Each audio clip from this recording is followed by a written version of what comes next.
Hello, everyone. Welcome to the Tons of Productions podcast on this Monday, March 25th, 2019. Today, I talk to Shannon Kaplun, who is the Vice President of Women in Film and TV here in Vancouver.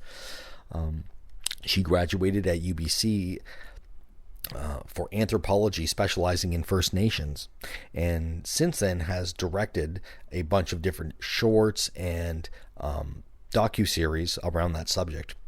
And is also a producer and is really big in the film industry for sure. So we have a great conversation. So without any further delay, here is Shannon Kaplun.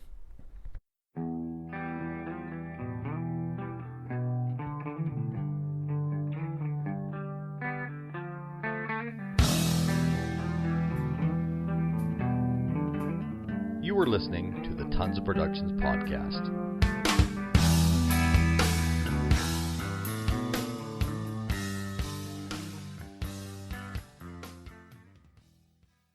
Why did you come to Vancouver? Did you have a job opportunity, or you just wanted to? Well, I ended up going to Fanshawe College and doing TV broadcasting, like a 2-year program, similar to the one at BCIT. And I graduated, and my now husband also graduated from landscape design. And we're like, what are we going to do? We got to get out of here. Yeah. And he said, I'm going to go to Victoria because my brother's out there going to university. And I said, I'm going to go to Montreal because my sister's starting university. So I went to Montreal, and I worked for about 9 months in the film industry, which literally meant that I was a chauffeur. Oh, you did transport? Yeah, an unpaid chauffeur. And part of my job was to go get Mordecai Richler out of the pub. They're like, you're pretty, go get him. And they'll follow you. Yeah. It didn't work at all. Like, he didn't. But yeah, it was a political debate show, dual language, called Les Affaires Mondiales. So they talked about political issues around the country. And it was television? Yeah. Yeah. Was it live or was it pre-recorded? It was live to tape. Oh, okay. Yeah. Yeah, nice. So they could tweak it a little bit, but yeah, they had a truck and they were doing, fonts right on the fly. Wow. Which was great, except that I was a driver, I wasn't getting paid, and it was sort of a weird time in Montreal, the early 90s. It was very difficult to get a job, although I'm bilingual. I, have an English accent. So after about a year, I thought, I got to move on, and Jason, my now husband, was out here, and he said, come out. Okay. So I came out to BC and went to UBC. Nice. Yeah, I noticed that. And you ended up taking, what was it? Anthropology and specializing in First Nations, right? Yes. So why specialize in First Nations? Do you have that in your bloodstream? Actually, or your genetic? The influence for that is actually Jason's mom, because she realized that she was Cherokee in her 30s. Because it was being Indigenous in the United States, especially, people hid the fact that they were Indigenous. Like, there's so much racism. But she sort of did some spiritual retreat and realized that she had these roots and started exploring them. And I thought it was fascinating. Nice. So I thought, I don't want to work for free driving around all day in film. What can I take? And I really thought culture was amazing. And I felt at the time that we lack ceremony in our culture, in mainstream white culture. And I thought, that'd be cool. That'd be a cool thing to do. Mm-hmm. Everyone was like, what are you going to do with a degree in anthropology? Well, I did. I did a lot with it. Yeah, no. And then ended up directing your own, basically, documentary about the subject, right? Or about, you did quite a few, actually. Yeah, I've done like 1,200 minutes of, I don't know, I've done about 7 hours of broadcast television directed. Wow. It's interesting because after university, I worked in treaty negotiations for a little while, but it was too slow and too frustrating. Okay. And so I went traveling and sort of refocused on what I wanted to do. And I thought, I want to work in TV and I want to work with Indigenous people. I don't know how to blend those together, but that's kind of what I want to do.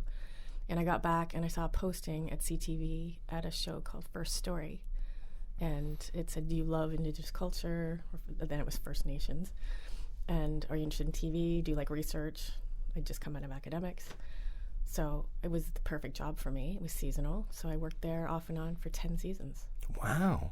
Well, I worked 7 seasons over 10 years kind of thing. Yeah. 7 seasons. Yeah, exactly. Wow. And had kids, It Yeah. was great. You had the family going and all that kind of stuff. Yeah. And it was current affairs, so I basically could cover the gamut from, fish farming to art to hip-hop artists to homelessness to everything you can think of under the sun. All the different subjects around that. Yeah. And so after 10 years, I think my last year I hosted the show, which was really fun to be on camera. Nice. And get made up. And, it was actually fun. Act, or not act, but be the host. Yeah, it was really cool. And it was cool because I'd come up the ranks with the CTV crew, so I knew all those guys, and they felt like I was one of them, I think, because I was a human being.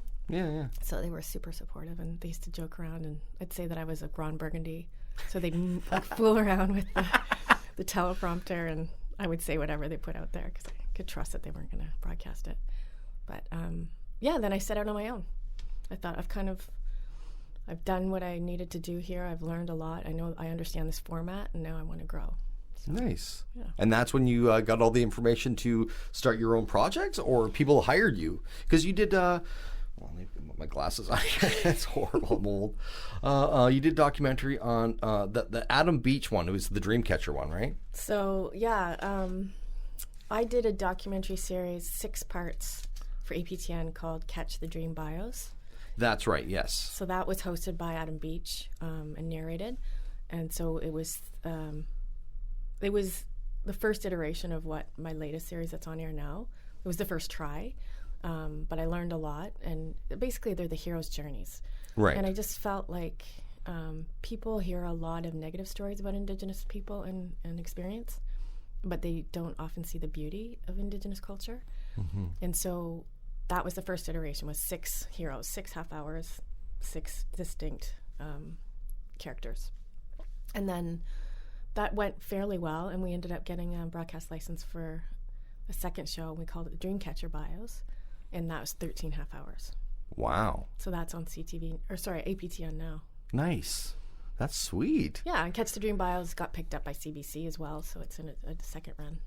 Yeah, I love it. I think a lot of Canadians, I don't know, maybe I'm speaking on my butt, but get along with Native people in a way that, like, I always went to school, grew up, worked with Native people, had roommates, drummer in my band. It's just another person, but I think a lot of Canadians are racist like Americans, right? So there's probably a difference, even though it exists for sure. Definitely, absolutely does. And especially in the government, right? Or people in power. Yeah. But I never saw it in my life. It's good that you're colorblind. Yeah, exactly. Maybe, I don't know why, maybe just because I've been around, like my Who was brother-in-law is Jamaican, and Joe Schimmeld, and my roommate for a lot of years. Cool. And he, and I worked in tobacco from 14 to picking tobacco from, I think, age 14 to 17, and half the crew was Native. Remember that? Remember corn detasseling? Oh, yeah. I did it once, and I was like, nah, and he didn't make enough money, and then I went and did this, and it was the hardest work I ever did. But that's exactly the same thing. I moved out at 16. Yeah. I had a really hard life, and my parents were people who shouldn't have children. And at the time, I don't know. Obviously, this is a long time ago, but I moved out because of it, and that was the reason I didn't finish high school too. And I started working. That's exactly like me. Just go, and then look at us now. We ended up working in film and doing all this kind of stuff. And well, I think too, if you have to be independent at a young age, you end up being somewhat of an entrepreneur because you have to be resourceful. You're right. I worked at like a donut store from 11 at night till 7 in the morning, and then I would go to school at Fanshawe to get my upgrading. Wow. And then I would go home and sleep for a few hours and then do it all over again.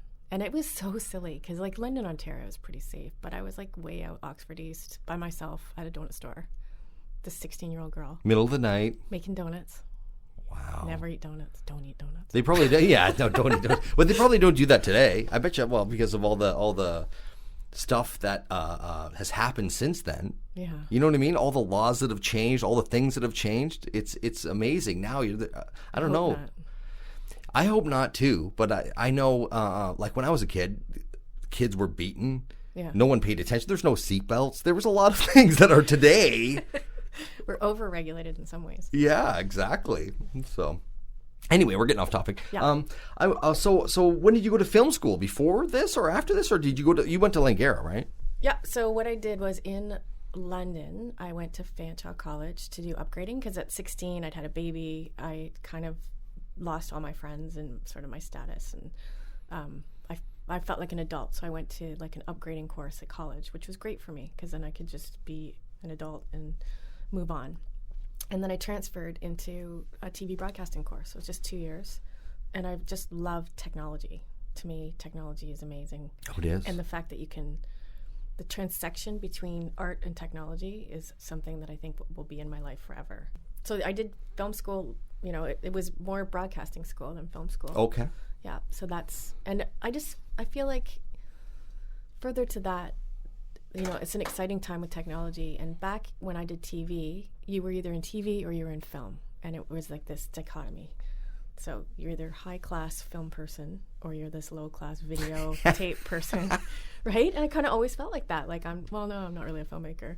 But or even actors would be like, well, I had to do TV because I wasn't getting the roles, and it was always downtrodden or played as off as. And now everyone's using the same equipment, or they have access to the same equipment. And so film and TV are blending and merging. And I think it's such an exciting time. We're going to look back on this time and be like, wow, what happened? And there's such a huge demand for content. Oh, yeah. Like, nobody can keep up. There's such a huge demand. It's insane. And that's why, you know, I do a lot of work with women in film. And we're trying to achieve gender parity in productions. And a lot of people, some white males, feel a little bit threatened by the fact that women want to take their jobs, right? Because they're in a position of power. But the fact is with the demand and content, there's room for everybody. There is room for everybody. If we can't keep up, then we should all just be working. Well, that was the whole point, actually, because I had a whole thing I read your article on The Voice, right? Was it The Voice? Langara, yeah. Yeah, Langara. And that's where Giovanna went and a bunch of people. Yeah, so when I came out west, I thought, I can transfer some of my Fanshawe courses to Langara. So I did 2 years at Langara and then transferred to UBC. Nice. Yeah, so Langara reached out to Women in Film, but it was our festival. Everyone was really busy, so they said, Shannon will do it.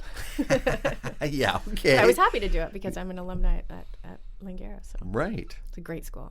Oh. I was just thinking about short projects. Last night, I went to a screening, the first screening ever of a film that I worked on. My friend Michelle Muldoon directed it. Okay. And it's all-female Western. Nice, yeah. It's super badass. It just got picked up at the Artemis, it'll screen at the Artemis Film Festival. Good for you. I think the hashtag is like Women Who Kick Ass or something, because it's all stunt film festival. So we had the screening last night, and just to be around that whole crew of people, we all sort of donated our time. And there was so much love involved. Like, I do feel like there's such a strong, healthy community in the film industry. There is. And that's why when I read the article about the whole thing with the National Film Board having so many women directors in Canada, that's Canadian film for one, right? Mm-hmm. That doesn't include America. That's just Canadian women doing Canadian shows? Or is that just directors, period, in Canada? Well, if you're talking about the 17%. I'm talking about the 17%. Is it like television directors and... There's a bunch of different stats, and there's a document called What's Wrong with This Picture, which is great. It's got infographics. It explains everything. 17% is high because that includes television, documentaries, feature films. Right. When you talk about feature films, it's more like 3% of directors are women. So it's a real problem. It's a real problem because there's no reason that a woman can't direct. Well, see, the thing about directing is I don't know a lot about that, and I don't know in the sense of people being held back or not hired because of a lot of American companies. Basically, in Vancouver, everywhere I've worked, American companies. And everybody Canadian is under the director. Mm-hmm. Above the director and all the actors, America. Producers, American. Above the line, yeah. Yeah, as soon as you get above that line, boom, it's all American. And... but I've never, because it said 90% of women have a hard time advancing in film, which I've never seen. In that world, I didn't work on Canadian films. As we're talking the other world where I was hired by a woman, over half of my bosses were women. Good. Every time I go to a set, 50% or more are women. That's awesome. It's insane about how many props and how many like when people pick to go into wardrobe, they pick it. It's not like, oh, you're just a woman, you can just do wardrobe. You know what I mean? Like they choose that's what they want to do because that's their thing. Some people are into props. Some people are into. There are women in construction. There are women in electrics. You know, that can happen. I've seen it. Well, it's happened to me where I've gone into a company thinking they were hiring me as a director because that's the only title I've had is writer, director, producer. Right. And they're like, well, we're gonna start you out in casting. And casting is a very female dominated. It's like wardrobe, makeup, casting. Yes. And maybe, yeah, for sure. If you're in wardrobe, you're probably choosing to be in wardrobe and makeup. If you're in casting, maybe you're just really great with people. But, you know, if I have to enter that low after 18 years, there's a problem. That's true. And a lot of casting is women. So I'm not saying it doesn't happen. I'm just saying that I've never experienced it. And I worked in film 12 years. But then again, I worked on American companies who just hire Canadians. And that's kind of like a...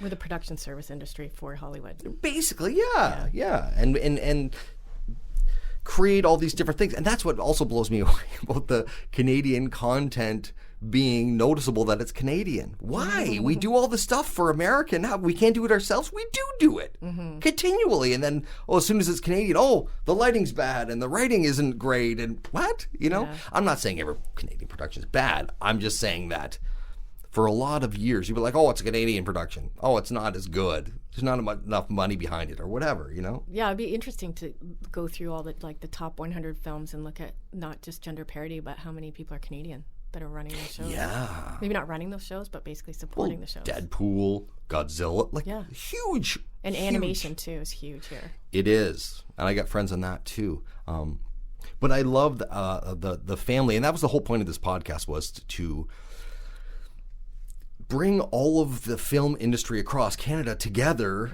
and talk. You know, so far I've just had Vancouver people, but I would love if people are visiting from Toronto or something to sit down with someone, or from Edmonton or Calgary or something, and talk to them. But the family in Vancouver anyway, I felt it. I felt a camaraderie. I worked with someone for 3 years, and then I don't see them for 5, and then I go to another show and they're there, and then I work close with them again for another 2 years, you know? Yeah. So. Yeah, it's a pretty small industry. Small, but a lot of people. Yeah, I would think it's. But I just mean everyone's kind of connected, and if you don't know the person, they probably know someone that you know. Right. You know, going to festivals and going to screenings and going to the networking parties. That's sort of the last 2 years. I thought I don't know enough people in film because I've been in this little Indigenous bubble. So I just started saying yes to everything. Can you go to this networking event? Yes. Can you go to a screening? Can you present this? Yes, yes, yes. And it's really helped. You know, now people are getting to know who I am and what I do. And I'm becoming familiar with sort of the lay of the land. Well, I was very excited to see that how far you're vice president of women in film or in TV. I was like, get out of town. That's hilarious. So we would have a lot to talk about, because I've been to, when they first started, I went to Women in Film's film festival. Their very first one, and I think a couple years later, my friend had one in there. I've had a lot of friends do independent film, so I would always go. They'd say, come to my screening. And it's the best festival in town. Yeah, I think it is. And I've enjoyed being a part of the independent thing, because that's a separate world from the regular film world. Yeah. The professional film world, which is NBC and WBCW or whatever, all those big shows, so different than the independent world. I know people that work just independent, period. Yeah, yeah. That's all they do. Well, I mean, I got into Women in Film through the Vancouver International Women in Film Festival, because I submitted one of my episodes of Catch the Dream Bios, a documentary about Michelle Thrush, who is the first Indigenous woman to win a Gemini Award. Right. Which is now the Canadian Screen Awards. Or sorry, Gemini? Yeah. And so they called, they said, oh, you got in. And I said, this is Shannon Kaplun, right? Like, I couldn't believe that I actually gotten in, because I was still in that dynamic of, like, I'm in TV, not film, so I don't belong in film. But they loved the Indigenous content. And I got to, it was like the world premiere. It worked out that it hadn't been broadcast yet because you couldn't show anything. And the festival you have to have 3 people above the line that are female. So it could be lead That's role, the rule. Okay. Director, producer, cinematographer, writer, I think it's, maybe editor now. Okay. So it was fantastic, and everyone was so friendly and nice. And so the following year, I think they asked me to be a juror for the festival, and I said, sure. So I got to see all these cool films, even more than what you see, at the festival, obviously. Mm-hmm. And And then I applied for a scholarship to Banff, like a fellowship, and I won. Wow. You had to have like a project that that they felt would be viable to pitch. So I pitched a series called Finding Me, which is about reuniting lost loved ones. Okay. Because of my story with my daughter, who I placed for adoption, we were reunited, and it was such a happy story. She's totally part of our life. I was texting her this morning. She lives in Whistler. Oh, is that the picture on Facebook? Yeah. That's her?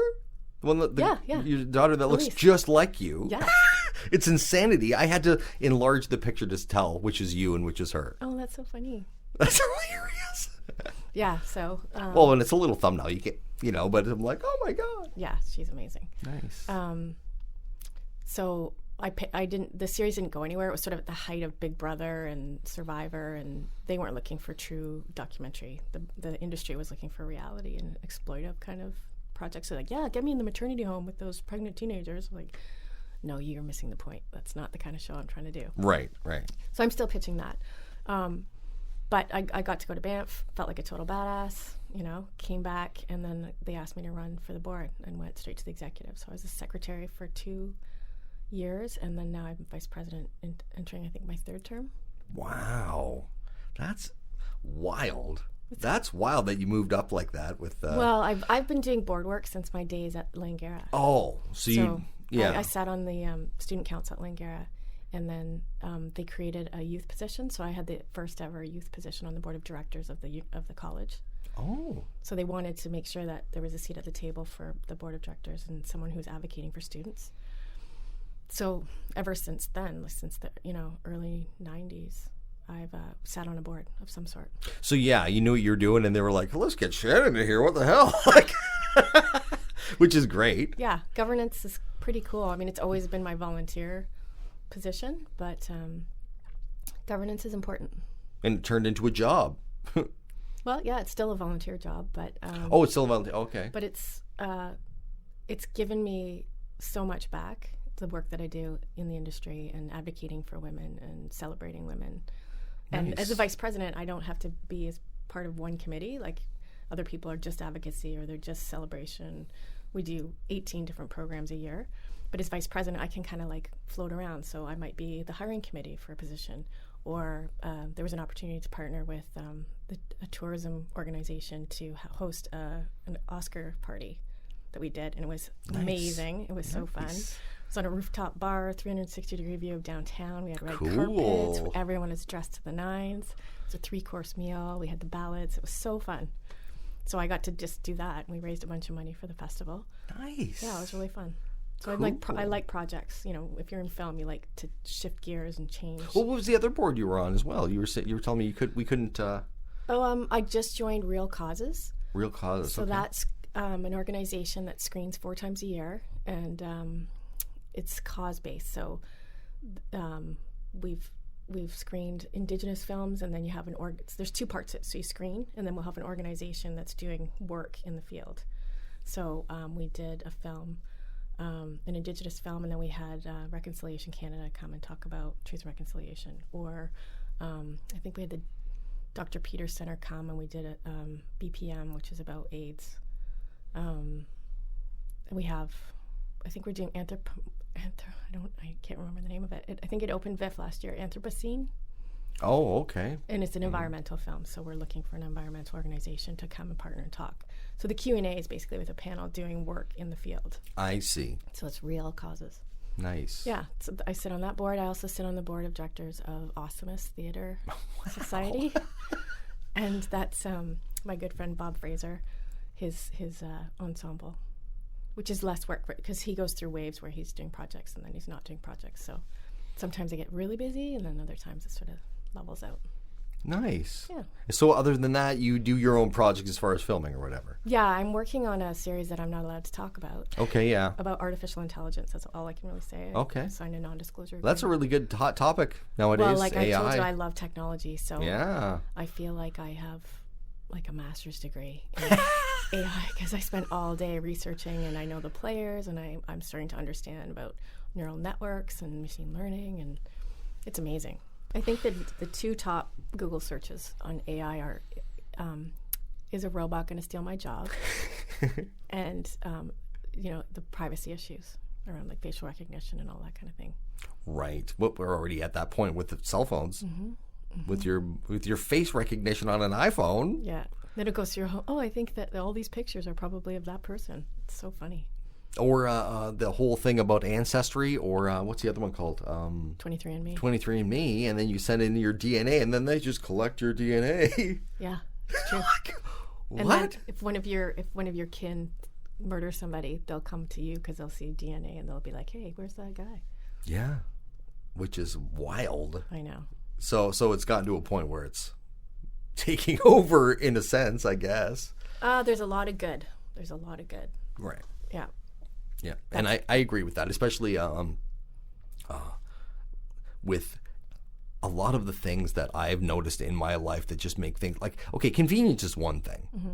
You can just say, and your TV comes on, because whatever. Convenience is, okay, that's not the practical and great things about AI. Mm-hmm. That's just one part of it that a lot of people think, oh, that's all they see.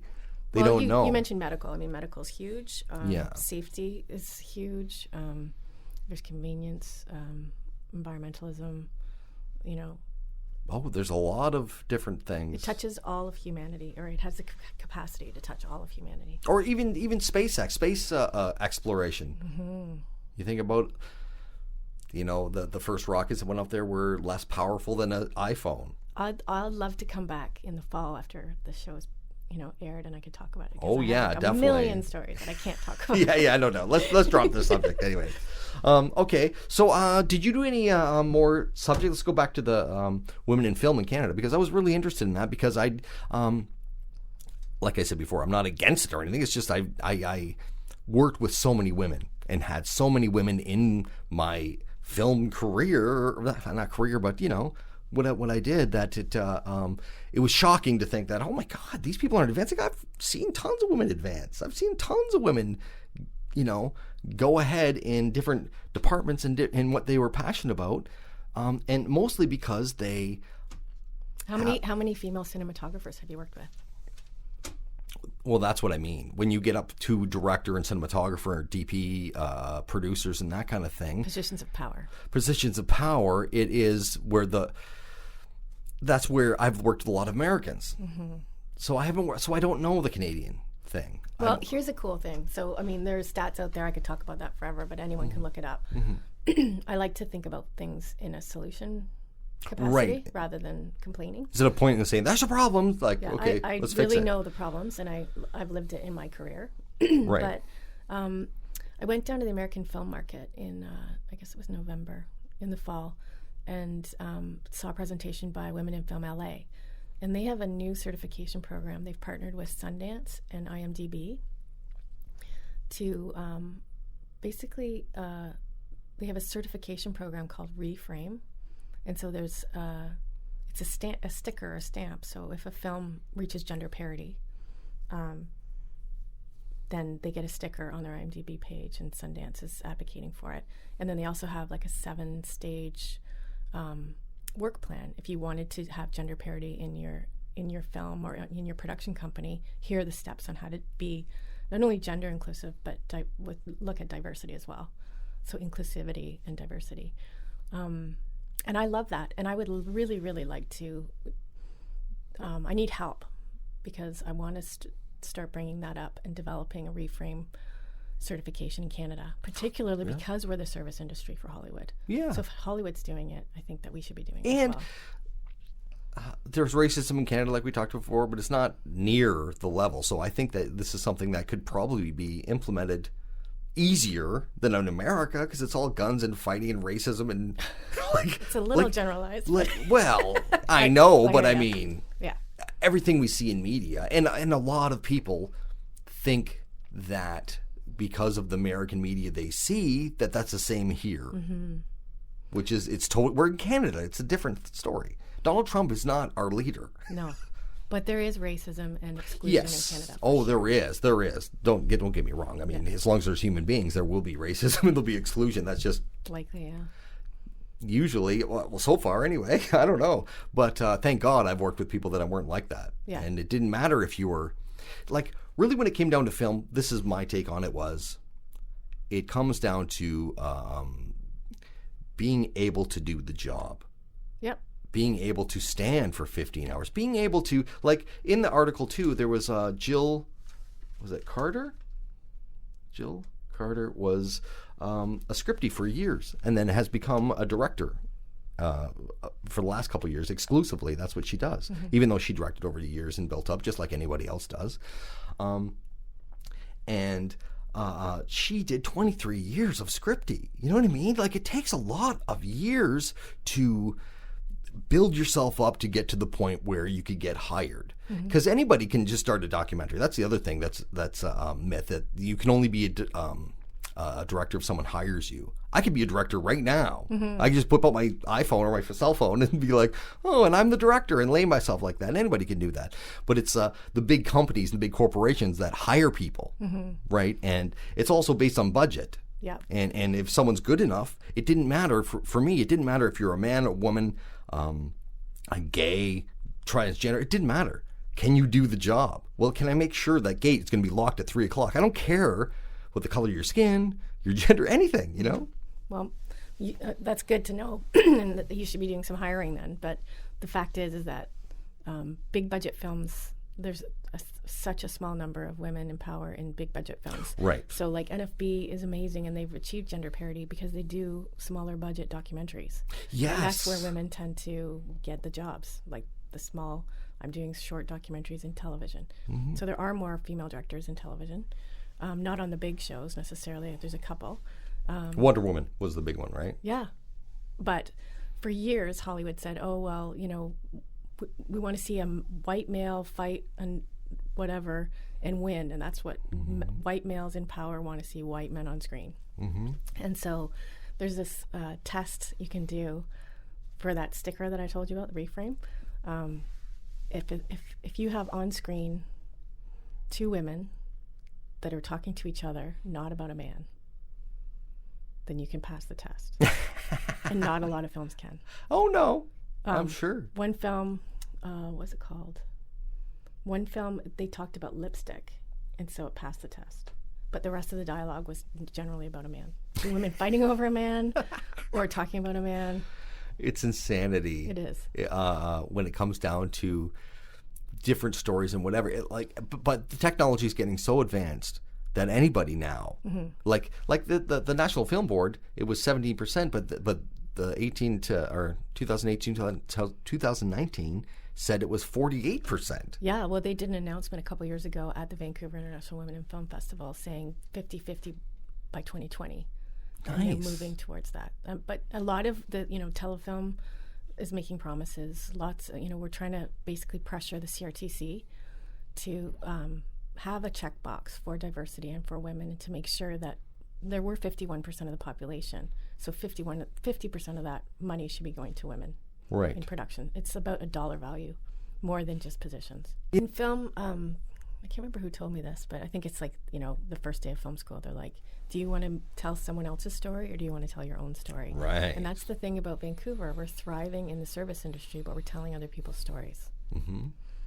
And that's why I love women in film, because we're telling our own stories from a unique lens. It is. My friend Giovanna, who did the documentary, it took her 5 years and she did it, but I'm so proud of her for creating a not only just a documentary because, okay, you did really good and you created something, but actually a subject matter that is worldwide on the button issue of the plus size model world. Yeah. It's really wild, and how that goes back and forth, because I'm torn on the issues. You know what I mean? My sister was a plus size model, and I have nothing against, anybody if they're size 28 to size 5. I don't care.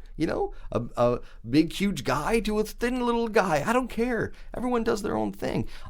But it seemed to me that part of the argument was, well, H&M and Forever 21 and all these other ones should carry plus size model kind of things. They're the scourge of humanity. They enslave children to make their products. They also dump their clothing. Yeah, in the ocean. Yeah. So horrible companies. No, it's that. The reason I bring this up is because, do you want to tell someone else's story, or do you want to do something else? So don't look to Forever 21, H&M to do it for you. Create a clothing company or back the companies that support plus size models. Make them as big as H&M. Well, that's what I love about documentaries is you have the power to change minds. So you have a very open mind, and the things you're talking about make me very happy. But you're not representative of all people. No, I know. And so good on your friend for making that documentary and going around the world. And it is, size matters for some reason. I don't know why. But if she can go around the world and change people's opinions or make people at least think about it, then there's hope for the next generation. It wasn't just North America. Yeah. It was the Greece and Spain and Australia. Tons of places around the world that have the same sort of thing.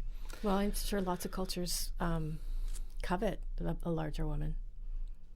They do. Yeah. Or just larger people in general are the rich ones in other countries. Right, Someone's overweight in places in Africa, well, that's because you're rich, not because you can afford to eat to get fat. What the hell? You know what I mean? We're all starving over anyway. But telling your own story is the only way, because also all those big corporations, I'm not going to name any of them because I work for some that were really good, but they're all corporations who don't care they don't care even about their employees. They do to a point where you're going to serve me, okay, I'll give you a lot of money, but if you don't do your job quite properly, I'll replace you just like that. I'm going to blink. I don't even remember your name. American. It was Mike, now it's Shannon, and I'm done. Yeah. Right? That's an American kind of cutthroat. Yeah. Disposable. Everything's disposable. Where I'm sure on Schitt's Creek or anything that's Canadian, right, that they would have more of a family camaraderie kind of thing where maybe Canadian culture will influence America, because I was in LA last year when Schitt's Creek had huge banners downtown. Like they were starting to show it. Oh, nice. And I was like, what is that? Like one of those huge building banners. I'm like, this is so cool. So maybe we'll have some influence after all. Yes, I'm hoping, because I really see the positive attitude, and like I said, dealing with Americans was always a dirty game and always what you can get away with, and you went over the top and you worked extra, so you don't get fired, but every time I've ever worked in independent, which is all Canadians, it's always so cool and laid back, and you hungry? Are you okay? Yeah. You've been standing a long time. Like they're concerned about Have the people they're working with. I always say that nonstop. Have you had water? Yeah, but the American, not all of them, but a lot of them I've been on. They're like, "What do you mean you want a chair? You only been standing for 12 hours." Like, okay, especially big films. That was the other thing. Television was a lot more family oriented because there was a lot of Canadians. Supernatural, Arrow. Even back at Stargate or L Word. I worked on L Word way back. That was a great series. That was eye-opening. And that's where that's where I worked with a lot of women in the beginning. I started PAing on the L Word. Very cool. My good friend Natasha Tony worked on L Word in casting. And okay. Yeah. It sounded like a great experience, actually. Yeah, for me, it was okay. It was okay because they did French hours a lot of the time, which was great. The food was good. It was good. I'd say the best food I have was Supernatural. Yeah. Number one, hands down, crafty, and they've been doing it for 13 years? Right. So these guys have perfected over years or whatever, but I've had a couple of shows where just amazing food. Amazing. Yeah. Steak and lobster for lunch. Oh my goodness. That's a lot of money. Oh yeah, there's only 200 people on set. It's crazy. And those big shows, I also saw some stuff that is amazing.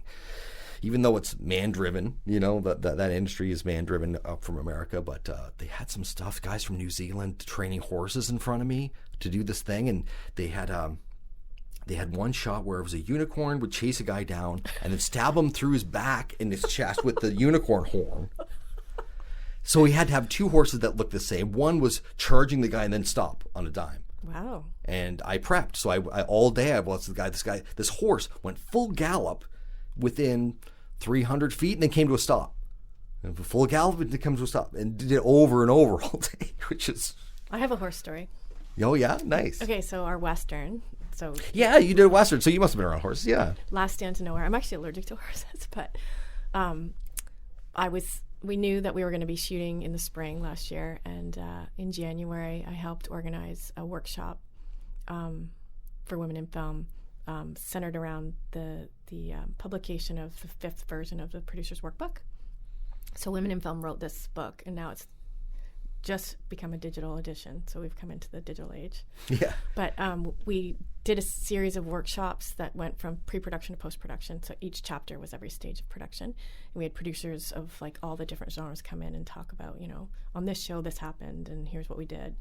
And we had a lawyer at each panel. And then we had these breakout sessions. And so the breakout session, the first thing we do is round table. We made sure that everybody got mixed up so you didn't sit with your friends and you'd like actually network. And we went around the circle and I said, I need something. I need a horse.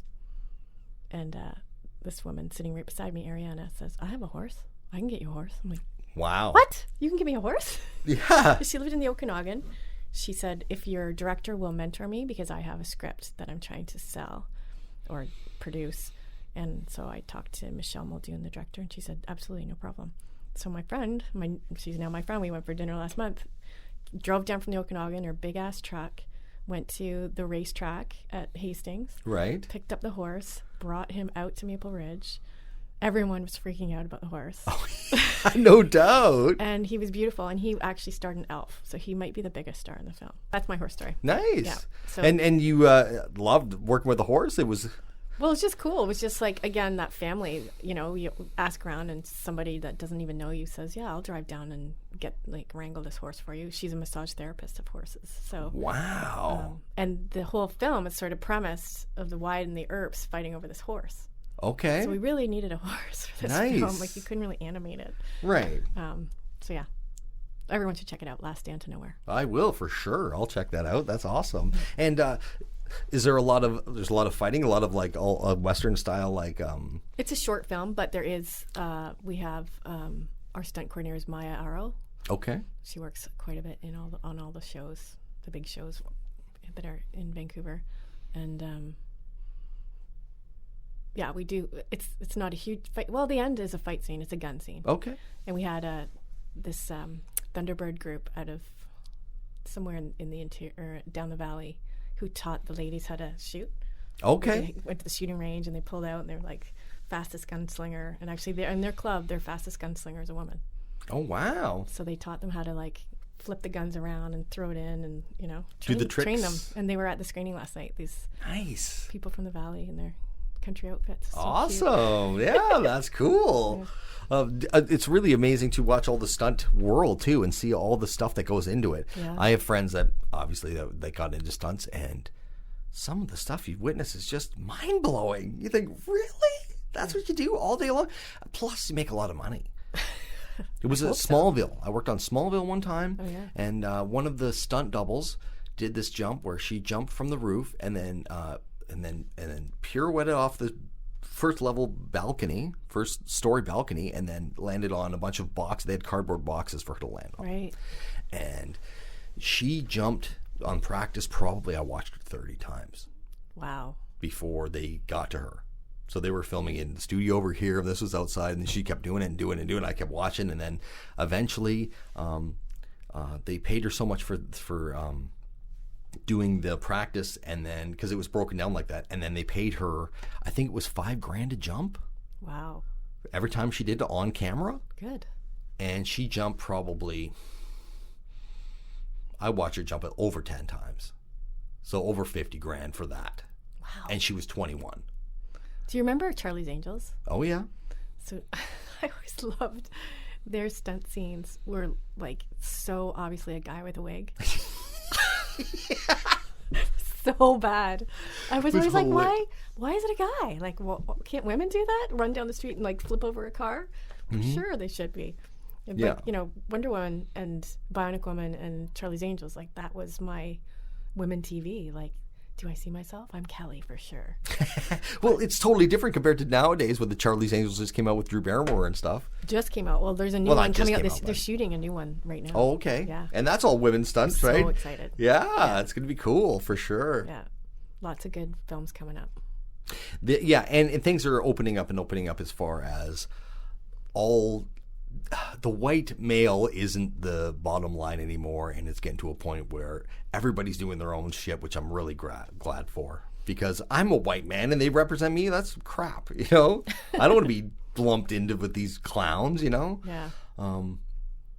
Because not all white men are horrible, just like not all women are great. I've met a lot of really evil, bad women too, right? It's or true. Whatever.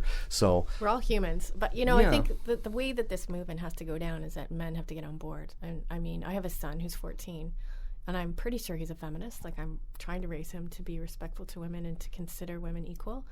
And so my big focus, like with Women in Film, we do a monthly breakfast, and board members are in charge of one breakfast a year.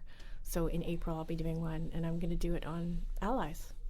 So how to be an ally in production. So either men hiring women or being more inclusive.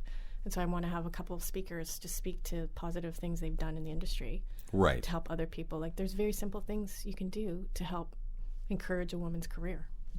Yes. And it can't be women fighting for women. It has to be all of us fighting together. It's fighting for a common denominator that we can all get the job because we're good. Yeah. Not because... Well, also telling stories that aren't necessarily focused just on white men.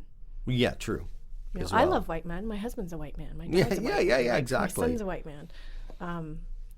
But there are so many cool stories out there that could be told instead of telling another Spider-Man. Yeah. How many Spider-Men do we need? I know. How many? Yeah, exactly. Basically, though, the way the industry works out of Hollywood anyway is when I first started, after L-Word and all that, and basically Smallville was the start of it, but it was all space.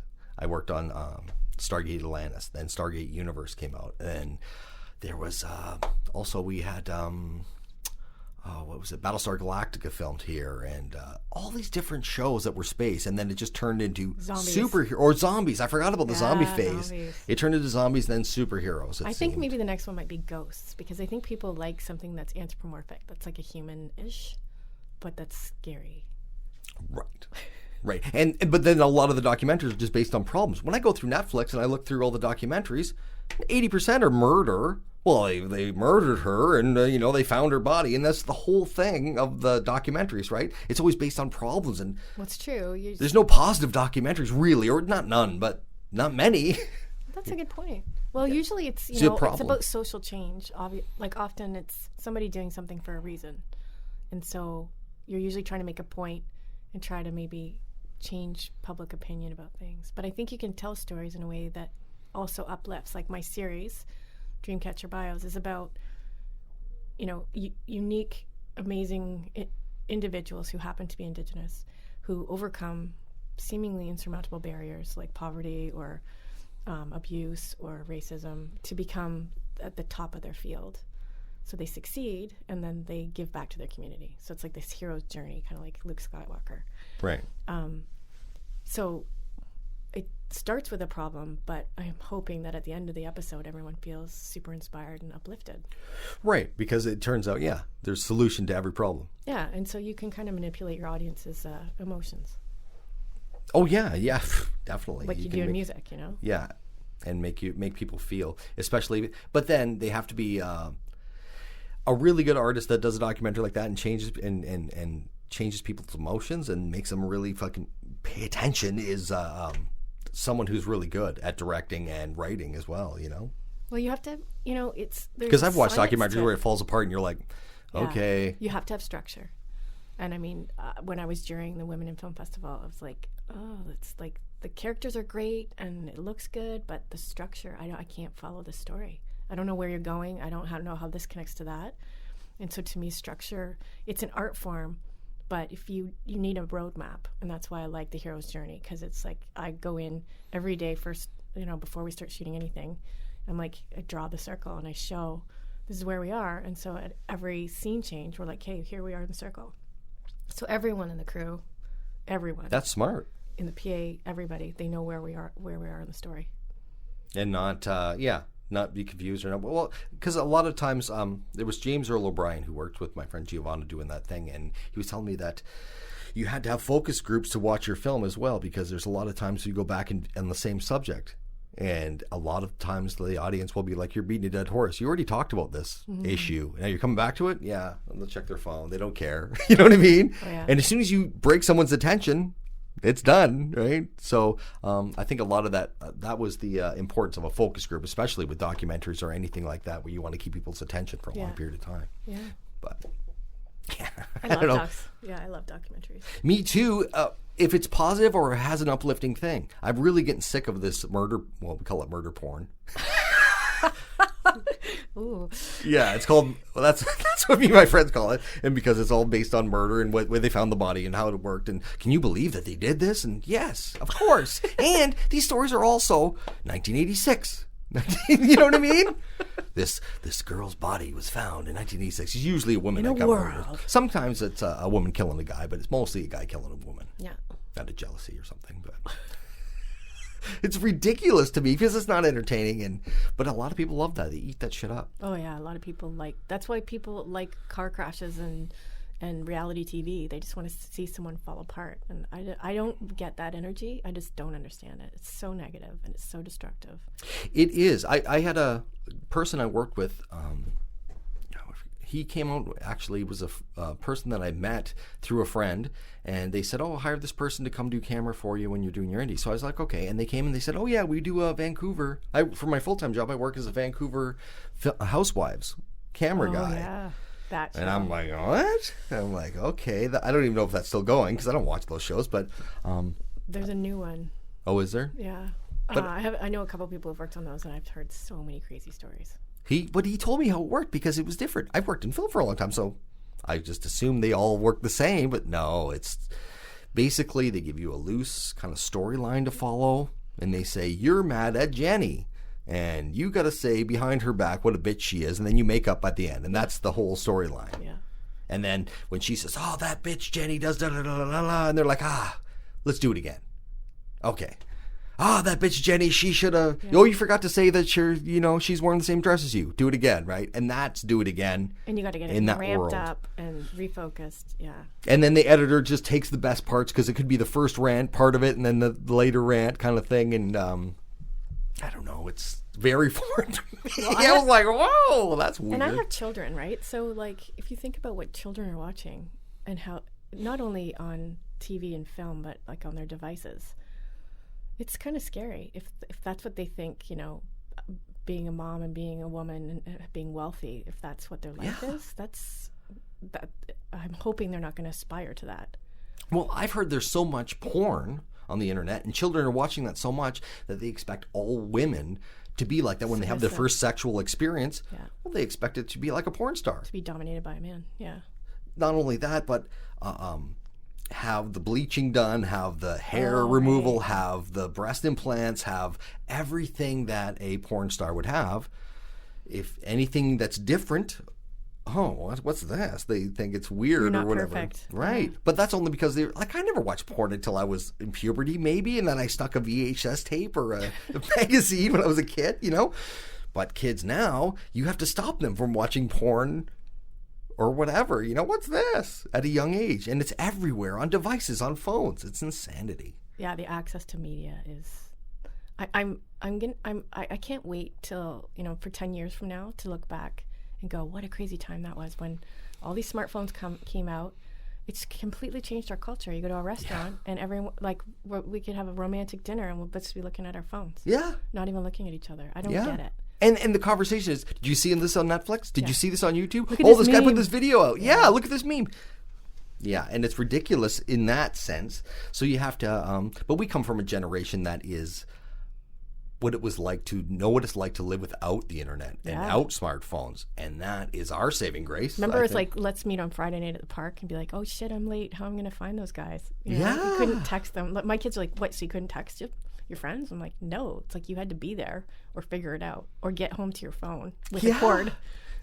or how many times you watch Seinfeld or any of these Everyone Loves Raymond or these big sitcoms, and it would all be solved if you had a cell phone. Show after show after show. Well, if you had a cell phone, you just text them and it's done. Well, no, the whole show is based on. That would be a great film, actually, is to reimagine some of those scenes and be like, oh, okay, well, it's over. Done. Oh, well.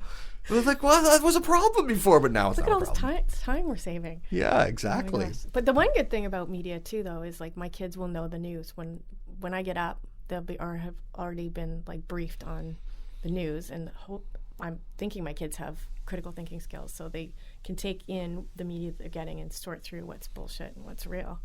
But yeah, it's a strange time. Well, it's because we experience it like that. That's the same thing as the pharmaceutical company or the film industry or anything or AI is about how there's really good and really bad. And that is a really good aspect of it. I think a lot of kids are learning way quicker. Yeah. They're way smarter than we were. We were idiots at 6 years. Well, me, I speak for myself. I don't speak for you. But when I was 6 years old, like I didn't know about Donald, the president of the States. No, it was What? Big Bird. Hello. Yeah. And now it's like, oh, I hate that Donald Trump. And they're a 6-year-old. Like, Yeah. Well, it's social media. So my daughter went to the kids all around the world walked out of school yesterday for the climate. wow. And I don't know how many. I have to. She would know the stats because she probably looked at it this morning. But Well, let's get into a human rights thing. yeah, and so I get to die because you want to make money? Yeah, I don't think so. yeah, and so it's they're the next generation. This is the world we're leaving them, and they're starting to protest, and they're getting organized through social media, which is so cool. Yes, it's that's the main positive thing of this internet thing. So, yeah, you can live on both sides. You can say it's good, it's bad. Same as vaccinations, and that's where it gets to a point where people are denying their kids vaccinations because they believe it causes autism. Mm-hmm. And I just listened. Well, it's another podcast, but I listened to this guy coming on. He's does pediatrics of tropical diseases, and he's like a head professor on this subject, and comes up with vaccinations for children and for people and all this kind of stuff. And he went on about a bunch of things that scare the crap out of me. Mm-hmm. Diseases we don't even know about, parasites we don't even know about. Right. The only reason we don't have these parasites because we're in Canada where it's cold. But if you go down to below a certain longitude or latitude or whatever, you will have it for sure. Right. And or if you have a cat and they probably have this worm, then you probably have the parasite. I was like, what? It was scary as hell. Go. Yeah, that's basically what it was. And, but the vaccine, he was on there because he just released a book about vaccinations and about how the title is "Vaccinations Do Not Cause Autism." Yeah. And he explains why it doesn't cause autism. There's no way it can. And the reason it seems is because people get their injections, and autism is something that develops at like 8 months, 9 months, years old of a baby. So when you get the shot when you're first born, then 9 months later they have their autism, mm-hmm. Everyone blames the shot. Oh, that shot gave them autism, even though... That whole theory was coming out when my kids were little, like my 16 and 14-year-old. And it did concern me because I always reacted to vaccines pretty harshly. Like I would always end up with a fever and really sore. So we just did them in different increments. So we didn't have multiple shots at a time. So I could really assess. And so it wasn't a danger to anyone. But yeah, definitely we definitely vaccinate. Anyway, that's another subject, and we can go on. We're running out of time here. We got to wrap her up here. Right. But so is there anything you want to pitch that's going on right now? Well, check out Real Causes. Real Causes, yes. Check out Last Stand to Nowhere. Last Stand to Nowhere. That's the female Western. Do you have a website? Yeah, I mean it's on all the social media. There's Facebook. No, I mean your website. Do you have a website? Not really. Oh, okay. You guys have IMDb and... I'm IMDb. I'm on Women in Film. I'm on Facebook, Instagram, Twitter, Snapchat. Okay. Well, it was great sitting down and talking with you for sure. Thanks after all this time. Oh, yeah. And I definitely will talk to you in probably 9, 10, 12 months. Yeah. See if I can get you back here to talk about your... Stories. Oh, I bet. I bet. I'm excited to see these too because...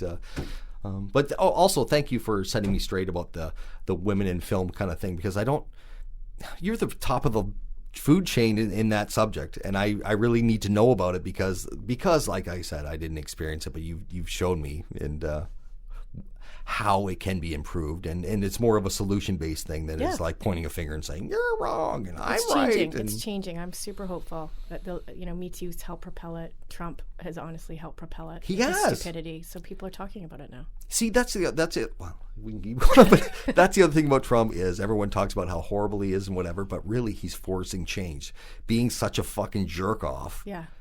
That we can't be that way, so. basically he's forcing people to be good. Well, yeah, let's just put our cards on the table and say what we really mean. Anyway, enough of that crap. Why don't I want to talk about that? Well, so thank you very much. And yeah, I'll talk to you soon. Sounds good. Thanks. All right. Take care.